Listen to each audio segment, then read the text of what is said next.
Hello friend, स्वागत है आपका आपके अपने YouTube channel engineering commerce classes में। मैं हूं आपका दोस्त संजय गुप्ता। अगर आपको मेरी वीडियोस पसंद आएँ तो प्लीज़ मेरे चैनल को लाइक करिए, सब्सक्राइब करिए और बेल आइकन को प्रेस करिए। आइए देखते हैं इस वीडियो में मैं आपके लिए कौन सा टॉपिक लेकर।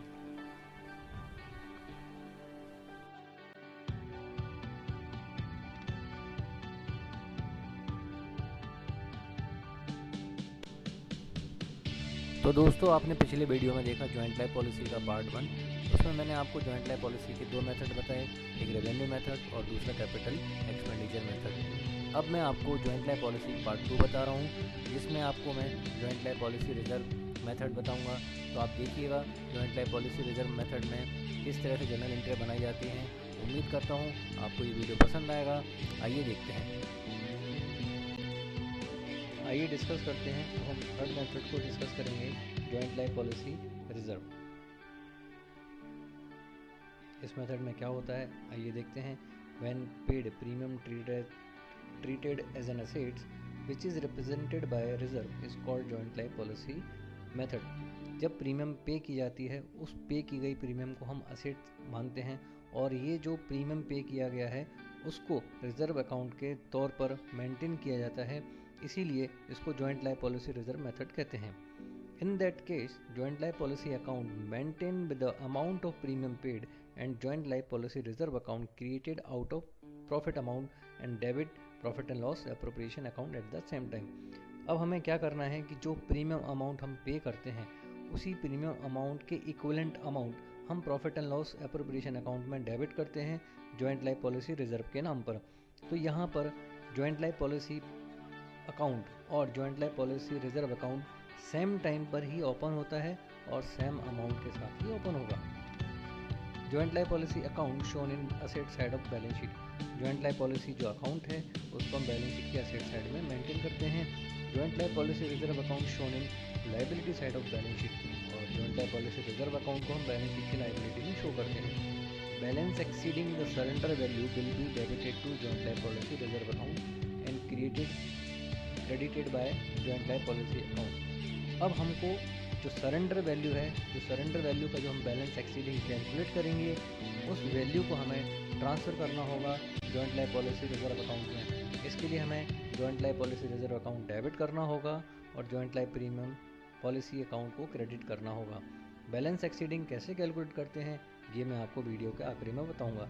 तो इस तरीके से हम joint life policy reserve account को मेंटेन करते हैं। एक बार फिर ब्रीफ में आपको बताता हूँ, जितना प्रीमियम हम पे करेंगे उतने प्रीमियम से joint life policy account open होगा। सेम अमाउंट्स हम profit and loss appropriation account में डेबिट करेंगे और उस अमाउंट से हम joint life policy reserve account को मेंटेन करेंगे। और सरेंडर वैल्यू का जो बैलेंस एक्सीडिंग अमाउंट होगा उस अमाउंट को हम joint life policy reserve account में डेबिट करेंगे और जॉइंट लाइफ पॉलिसी अकाउंट में क्रेडिट करेंगे। तो इस तरीके से हमें joint life policy reserve account तैयार करना होगा। आइए देखते हैं इसमें हमें कौन कौन सी एंट्रियां पास करनी होंगी। तो joint life policy reserve method में हमें कौन कौन सी एंट्रियां पास करनी होंगी आइए वो मैं आपको बताता हूँ। सबसे पहले जो जनरल एंट्री है जो कि आपको हर ईयर बनानी है पॉलिसी का प्रीमियम पे करने की, वो जो एंट्री है रहेगी joint life policy account debit to bank account. ये एंट्री हमको हर साल पास करनी है जब तक पॉलिसी मैच्योर ना हो जाए या फिर किसी पार्टनर की डेथ ना हो जाए तब तक। इसी के साथ जो सेकेंड एंट्री है वो हमें बनानी है joint life policy reserve account में ट्रांसफ़र करने की। अब ये जो अमाउंट है वो प्रॉफिट एंड लॉस अकाउंट के थ्रू ट्रांसफ़र किया जाएगा, तो वो हमें उसके लिए एंट्री पास करनी होगी profit and loss appropriation account debit to joint life policy reserve account. इस अकाउंट में हमें वो अमाउंट ट्रांसफ़र करना है जो पॉलिसी के अमाउंट के इक्विवेलेंट होगा। तो ये एंट्री जो आपको है वो हर साल बनानी है। उसके बाद joint life policy reserve account debit to joint life policy account being written down joint life policy account with balance exceeding the surrender value. ये जो एंट्री है ये भी हमें हर साल थर्ड बनानी होगी और यहाँ पर जॉइंट लाइफ पॉलिसी का जो अकाउंट है उसको हमें रिटन डाउन करना है balance exceeding the surrender value, जो अमाउंट कैलकुलेट करेंगे उससे। ये अमाउंट कैसे निकालेंगे वो मैं आपको वीडियो के आखिरी में बताऊँगा। ये जो तीन एंट्रियाँ हैं वो आपको हर ईयर बनानी है, फर्स्ट, सेकेंड और थर्ड। अब मान लीजिए कोई पार्टनर रिटायर हो जाता है, तो ऐसी सिचुएशन में जो joint life policy reserve account है उसका जो अमाउंट है वो रिटायर्ड पार्टनर को दिया जाएगा। उसके लिए हमें ये अकाउंट एडजस्ट करके एंट्री बनानी है, क्लोज नहीं करना है। तो एडजस्टमेंट एंट्री बनाने के लिए हमें बनाना होगा remaining partner account debit to retired partner capital account. तो जो रिमेनिंग पार्टनर हैं उनके कैपिटल अकाउंट को डेबिट करेंगे और रिटायर्ड पार्टनर के कैपिटल अकाउंट को क्रेडिट करेंगे। ये जो एंट्री है वो हमें गेनिंग रेशियो में बनानी होगी। इसका नरेशन होगा joint life policy reserve share of retired partner shared by या बॉन्ड by remaining partner in gaining ratio. तो ये जो एंट्री है वो सिर्फ रिटायरमेंट की सिचुएशन पर बनानी है और joint life policy reserve account को एडजस्ट करके बनानी है।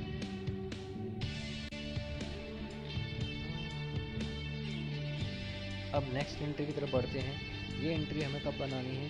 जब किसी पार्टनर की डेथ या पॉलिसी के मैच्योर हो जाने पर वहाँ पर हमें इंश्योरेंस कंपनी से जो क्लेम का अमाउंट है वो ड्यू कराना होगा। तो उसके लिए हमें एंट्री पास करनी होगी insurance company account debit to joint life policy account. यहाँ पर जो पॉलिसी का अमाउंट है उस पॉलिसी के अमाउंट से यहाँ पर हमें क्लेम ड्यू करना होगा।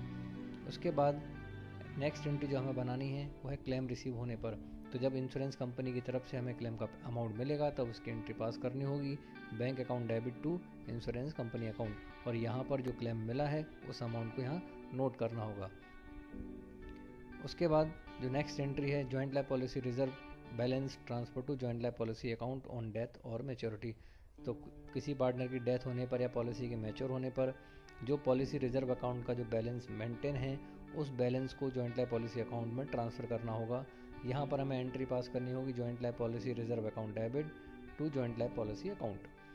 अब लास्ट में जो जॉइंट लाइफ पॉलिसी का जो बैलेंस अमाउंट है वो पार्टनर के कैपिटल अकाउंट में ट्रांसफ़र कर दिया जाएगा उनके रेशियो में।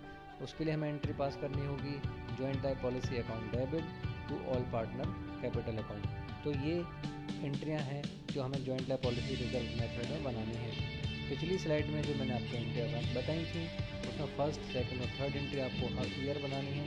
फोर्थ एंट्री जब भी बनानी है जब कोई पार्टनर रिटायर होगा। उसके बाद ये जो चार एंट्रियाँ जो इस स्लाइड पर हैं वो आपको जब भी बनानी है जब पॉलिसी मैच्योर हो जाए या फिर किसी पार्टनर की डेथ हो जाए। आइए मैं आपको बताता हूँ कि balance exceeding the surrender value कैसे कैलकुलेट करते हैं। उसके लिए छोटा सा कैलकुलेशन करना होगा आपको। जो प्रीमियम पे किया है करंट ईयर का उसमें आपको सरेंडर वैल्यू ऐड करना है जो प्रीवियस ईयर का होगा वो। उसके बाद जो करंट ईयर का सरेंडर वैल्यू है वो माइनस करना होगा। अब इन तीनों को प्लस माइनस करने के बाद जो वैल्यू बचेगा वो कहलाएगा balance exceeding the surrender value. आइए इसको एक क्वेश्चन के माध्यम से समझते हैं। फॉर एग्जाम्पल कोई पार्टनरशिप हम हर साल 2000 रुपये प्रीमियम पे करती है। सरेंडर वैल्यू 2016 में 0 था, 2017 में सरेंडर वैल्यू 500 है और 2018 में 1100 है। तो इस क्वेश्चन में हम balance exceeding the surrender value कैसे कैलकुलेट करते हैं आइए देखते हैं।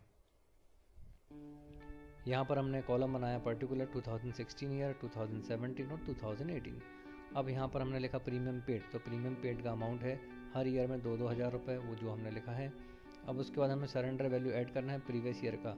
तो 2016 के पहले कोई प्रीवियस ईयर नहीं था इसलिए हम यहाँ पर नॉट एप्लीकेबल कर दिया। और लेस करना है सरेंडर वैल्यू करंट ईयर का। तो 2016 में सरेंडर वैल्यू नहीं है, नील है, तो वो हमने यहाँ पर नील कर दिया। अब इसको प्लस माइनस करने की ज़रूरत नहीं है, डायरेक्ट अमाउंट 2000। 2017 में प्रीमियम पेड 2000 है। यहाँ पर प्रीवियस ईयर यानी 16 का सरेंडर वैल्यू, तो 16 का सरेंडर वैल्यू नील है। और करंट ईयर का सरेंडर वैल्यू, तो करंट ईयर का सरेंडर वैल्यू 500 है। अब यहाँ पर हमें प्लस माइनस करना है तो इसका आंसर है 1500। तो ये 2017 का बैलेंस अमाउंट, बैलेंस एक्सचेंजिंग का सरेंडर वैल्यू है। अब 2018 का कैलकुलेट करते हैं। यहाँ पर प्रीमियम पे 2000 रुपीज़ है। प्रीवियस ईयर का सरेंडर वैल्यू 2018 के पहले 70 प्रीवियस ईयर हुआ, उसका सरेंडर वैल्यू 500 हमने यहाँ लिखा। अब हमें लिखना है करंट ईयर सरेंडर वैल्यू। तो करंट ईयर सरेंडर वैल्यू है 1100, वो हमने यहाँ पर लिखा। अब 2000 प्लस 500, 2500 माइनस 1100, तो यहाँ पर balance exceeding the surrender value है 1400 रुपीज़। तो इस तरीके से हम यहाँ पर surrender balance exceeding the surrender value calculate करेंगे। उम्मीद करता हूँ आपको ये वीडियो पसंद आया होगा।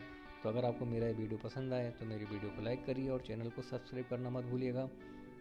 अपना ध्यान रखिए। Okay, take care. Thank you for watching this video. अगर आपको मेरी ये वीडियो पसंद आए तो मेरी वीडियो को लाइक करिए, चैनल को सब्सक्राइब करना मत भूलिएगा और बेल आइकन को प्रेस करिएगा। अपना ध्यान रखिएगा। Take care, bye.